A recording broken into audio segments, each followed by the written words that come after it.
Halo semuanya, balik lagi di channel YouTube aku. Kali ini, kalau aku udah duduk di sini, aku tuh pengen sharing lagi dan berbagi sudut pandang aku terhadap sesuatu hal, perenungan aku ataupun fenomena yang aku amati aja sih akhir-akhir ini. Seperti judulnya, tentang fenomena dating apps. Apakah dating apps ini adalah tren cinta atau hanya ilusi cinta secara daring aja? Kayaknya karena sekarang tuh kita hampir tiap hari megang HP, bersinggungan dengan teknologi, ponsel pintar, laptop dan segala macem yang berbau-bau teknologi. Itu semua udah jadi bagian rutinitas dari kegiatan kita nggak sih? Kita mau hubungi orang dari HP, kita mau belajar, mau bekerja, menggunakan teknologi yang mau nggak mau juga membuat kita terus beradaptasi. Salah satunya dengan dunia percintaan ini, selain yang lain gitu ya, selain teknologi, selain industri, selain ilmu, ternyata percintaan juga terkena imbasnya ketika era di zaman sekarang. Kalau misalnya kita lihat lagi era zaman dulu, mungkin orang tua kalian kalau misalnya waktu PDKT keterbatasannya tuh banyak banget, entah dari mau ngirim surat, entah ngirim uang dan segala macam, itu tuh penuh dengan keterbatasan dan biaya yang cukup lebih tinggi. Dan kalau kita lihat sekarang gitu ya, kayak handphone mau chat bisa, mau mesen apa bisa, mau ini segala macam bisa dengan ponsel pintar kita ini. Yang akhirnya muncullah salah satu aplikasi juga yang mungkin sering kita dengar, dating apps. Itu aplikasi dating. Entah kayak Tinder, Bumble, OkCupid, apa ya? Masih banyak lainnya yang berbau dating apps gitu. Dan apakah ini sesuatu hal yang menurut kalian buruk? Atau justru malah mempermudah? Tapi ya namanya penggunaan teknologi ini ibarat pedang bermata dua, sama seperti handphone sih sebenarnya. Bisa kita manfaatkan sebagai alat yang bisa menunjang dan mempermudah kehidupan kita, atau justru malah membuat kita jadi budak dari aplikasi teknologi dan segala macam. Dan sebenarnya menurut aku ya, dating apps ini tuh banyak bukti fakta yang ternyata orang tuh bisa loh menemukan pasangan dari via online dan akhirnya berkeluarga dan membangun keluarga atau peradaban gitu dari dating apps ini. Tapi sebenarnya kalau kita tahu nih, dating apps ini kan muncul dari adanya permasalahan, menemukanlah solusi.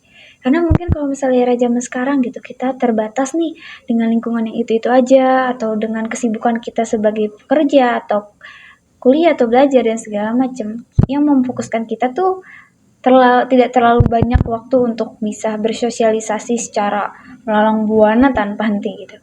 Tapi justru dengan adanya dating apps ini kita bisa jadi lebih mengenal orang dengan mudah, profil orang mungkin sesuai atau enggak dan segala macamnya. Kalau misalnya dulu kita kenal atau mau mencari pasangan dari teman terdekat, kantor, sekolah dan segala macam, sekarang bisa kita kenal dari orang berbagai dunia ataupun orang-orang di kota yang lain tanpa kita pernah bertemu langsung. Dan apa sih kelebihan dari si dating apps ini? Karena setiap segala sesuatu itu pasti ada kelebihan dan kekurangan. Tapi sebelum kita diskusi lebih lanjut, aku pengen lebih ngegambarin kelebihannya dulu gitu ya. Kayak, oh kita bisa menambah relasi. Kayak untuk orang-orang yang nggak tahu nih cara memulai untuk membangun relasi atau ada sedikit malu gitu ya. Atau nggak tahu ngedeketin cewek kayak gimana, ngedeketin cowok kayak gimana.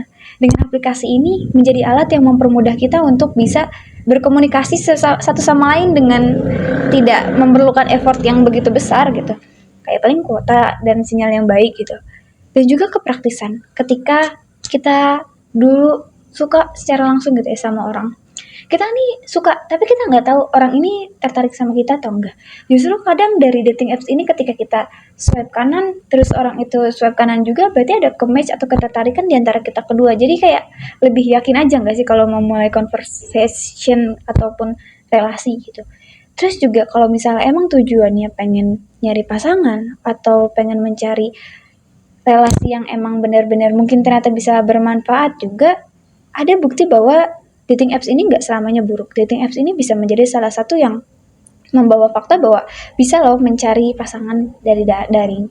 Tapi ternyata juga di balik banyaknya segudang manfaat dating apps ini, ternyata ada beberapa kekurangan-kekurangannya gitu. Yang sebenarnya cukup amat perlu kita waspadai juga. Yang pertama, pernah nggak sih kalian ngerasa bahwa ketika main dating apps tuh kita nggak pernah tahu sebenarnya tujuan dan intensi orang tuh apa, dan macem-macem banget di situ tuh. Entah ada yang tujuannya hanya sekedar teman, casual relationship, atau long term, dan segala macam tuh banyak banget. Bahkan aku pernah nonton dokumenter tentang dating apps dari luar, dan itu banyak banget tempat untuk scam, penipuan, atau kencan palsu, atau sekedar hal-hal yang mungkin bisa saja merugikan kita. Itu bisa banyak, namanya wadah yang tadinya netral tuh bisa aja kita nggak tahu karena manusia kan beragam. Dan juga ada suatu riset dan data, ketika orang bermain sosial media, semakin sering mereka bermain sosial media, bukan sosial medianya, lebih ke aplikasi dating apps-nya ini, justru malah membuat orang tersebut jauh lebih gampang cemas, terus gampang merasa stres, ada mental yang cukup lumayan terkuras gitu, karena ketika swipe dan segala macam, karena itu menyenangkan gak sih ketika swipe dopamin naik, terus merasa ada ketertarikan dengan orang, dengan segala macam. Tapi justru swipe tanpa henti terus membuat kita jadi ada yang membandingkan diri, ada yang merasa rendah diri, karena ada beberapa case di mana ternyata nggak ada yang match, atau ternyata juga justru malah banyak jadi korban ghosting, korban hal-hal yang mungkin nggak pengen dibayangkan sebelumnya dari dating apps, dari kekurangannya ini gitu. Dan sebenarnya kenapa bisa ketika harusnya aplikasi ini bisa jadi mempermudah, justru malah banyak orang yang merasa itu tuh sebagai sesuatu yang akhirnya malah membuat mental terkuras. Atau kalian pernah juga dengar gak sih, ketika mungkin dulu orang tua kita mencari pasangan gitu, ada keterbatasan pilihan yang mereka hadapi karena ya terbatasnya lingkungan sosial dan relasi gitu, yang dibilang teman, kantor, sekolah, paling dari situ ataupun dari pekerjaan gitu.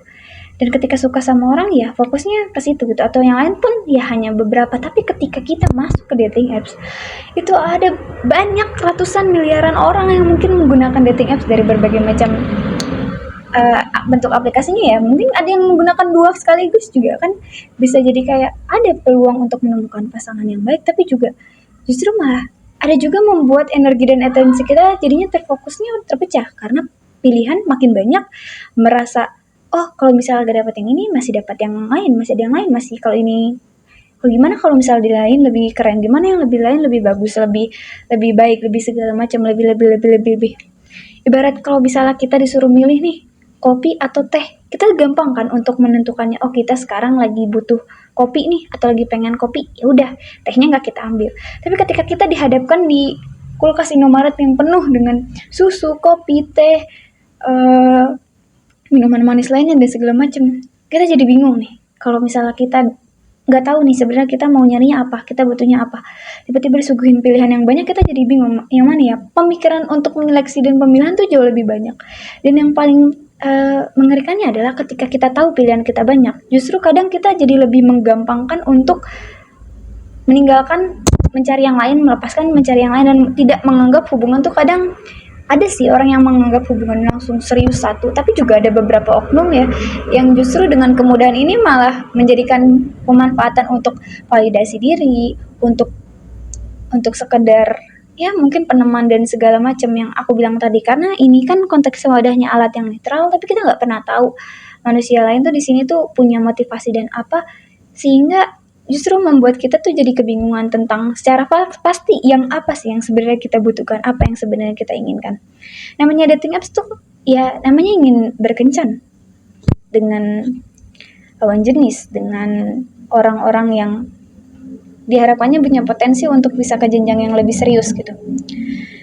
Tapi justru karena banyak orang yang maksudnya kayak dating apps sekarang tuh bukan jadi hal yang tabu juga gitu loh teman-teman. Kayak orang bertemu jodoh dari dating apps, iya gak apa-apa gitu, udah jadi hal yang biasa dan ada juga buktinya. Tapi ternyata juga banyak orang yang justru bermain dating apps bertemu tapi juga gak berhasil dan gagal juga banyak gitu. Dan yang lebih harus dipahami bahwa kepuasan hidup kita juga kan kita yang tahu, kebutuhan kita tuh kita gitu yang tahu.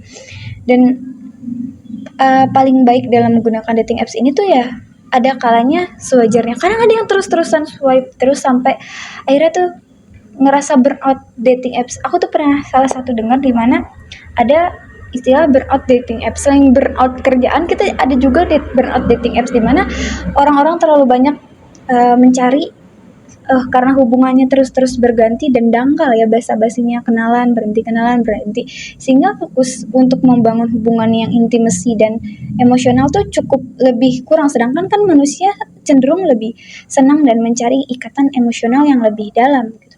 Karena terus berganti, silih berganti, dan pilihan makin banyak dan terus-terusan energi dikuras, itu membuat kadang capek.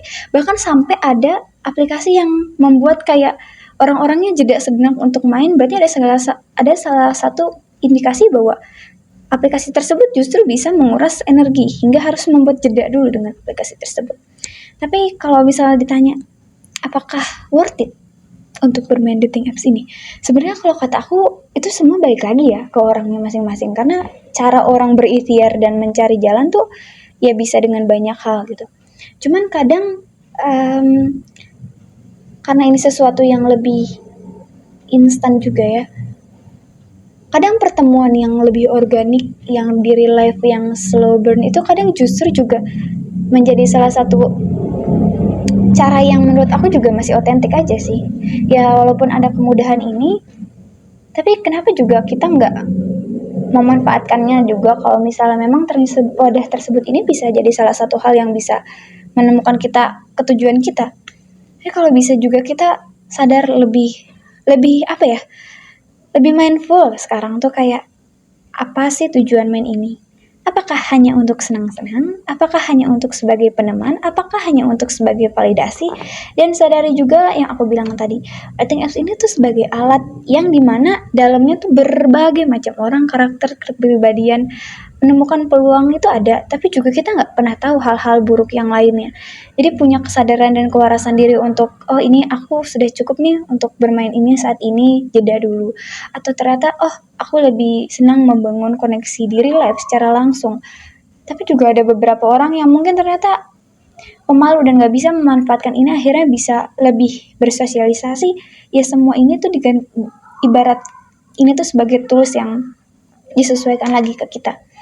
Cuman pahami bahwa walaupun paradoks pilihan itu makin banyak gitu ya, karena dengan ketermudahan ini justru malah kadang aku juga mikir ya, kenapa dengan ketermudahan ini justru malah orang-orang malah enggan menikah, juga enggan untuk cocok satu sama lain langsung ketemu, justru malah jadi lebih susah aja gitu untuk meningkatkan ini semua. Jadi malah orang-orang banyaknya kayak ya sekedar have fun, untuk sekedar ya bisa dibilang ya bermain-main aja gitu. Justru harusnya kalau misalnya aku mikir, kalau dengan ada kemudahan ini harusnya tren menikah juga meningkat gak sih, karena banyak yang bertemu secara lebih mudah. Tapi ternyata enggak juga gitu. Apakah ternyata yang organik juga jauh lebih baik? Tapi aku belum research lagi sih tentang jurnal-jurnal. Cuman aku pernah kayak baca gitu bahwa kepuasan pasangan itu lebih tinggi ketika kepuasan, maksudnya hubungan yang lebih erat gitu, intimasi dan emosionalnya tuh jauh lebih terbangun ketika ya secara organik gitu. Walaupun juga banyak orang yang menggunakan dating apps langgeng, tapi juga banyak juga yang ternyata memutuskan untuk gak memilih menggunakan dating apps karena yang tadi disebutkan tadi. Dan kalau misalnya sekarang kita ditanya sebagai orang yang punya kebebasan untuk memilih, kalian lebih milih menggunakan dating apps atau secara organik? Atau ternyata dua-duanya, organik iya dan dating apps iya? Semua disesuaikan lagi dengan kebutuhan, tapi sadari bahwa semua tuh jadi tools, alat yang mempermudah kita, bukan jadi yang memperbudak kita terhadap aplikasi ini, atau terhadap sampai membuat kita tuh akhirnya malah justru dipermudah dengan adanya alat ini, justru kita malah stres dan cemas karena oh ternyata kok udah ada permudah ini kita masih belum dapat ya, kok orang-orang jauh lebih mudah ya, kok jadi aku jadi lebih takut sendirian ya, kok ada yang lebih baik kok dia nggak milih ya, dan segala macam. Ini menimbulkan comparison dalam diri dan mempertanyakan diri. Jadi sebelum terjun nih atau sudah terjun, sekarang jaga untuk kewarasan, juga pahami apa tujuan dan makna mainnya, dan sebisa mungkin ya dibatasi aja gitu ya. Kalau udah capek ya saatnya berhenti. Dibilang kan ini tuh jangan jadi, kan kita ini bisa menggunakan pedang bermata dua kan, ini bisa baik bisa juga justru banyak mudaratnya.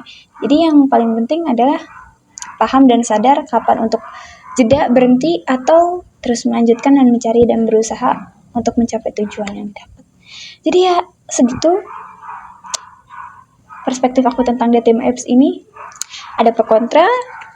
Jadi aku senang kalau buat ngedengerin diskusi kalian, kalau kalian pengen diskusi di bawah. Mungkin aku dapat perspektif baru tentang dating apps ini. Oke, sekian dari aku. Semoga kita sama-sama terus bisa waras dan menjaga kesehatan emosional kita jauh lebih baik. Oke, bye.